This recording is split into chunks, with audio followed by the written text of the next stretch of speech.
نافع نے بیان کیا کہ فتنہ کے زمانے میں جب عبداللہ بن عمر رضی اللہ عنہ مکے کے ارادے سے چلے تو فرمایا کہ اگر مجھے بیت اللہ تک پہنچنے سے روک دیا گیا تو میں بھی وہی کام کروں گا جو حدیبیہ کے سال میں نے رسول کریم صلی اللہ علیہ وسلم کے ساتھ کیا تھا۔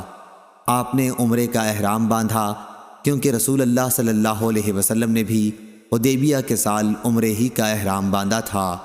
پھر آپ نے کچھ غور کر کے فرمایا کہ عمرہ اور حج تو ایک ہی ہے۔ اس کے بعد اپنے ساتھیوں سے بھی یہی فرمایا کہ یہ دونوں تو ایک ہی ہیں۔ میں تمہیں گواہ بناتا ہوں کہ عمرے کے ساتھ اب حج بھی اپنے لیے میں نے واجب قرار دے لیا ہے۔ پھر مکہ پہنچ کر آپ نے دونوں کے لیے ایک ہی طواف کیا۔ آپ کا خیال تھا کہ یہ کافی ہے اور آپ قربانی کا جانور بھی اپنے ساتھ لے گئے تھے۔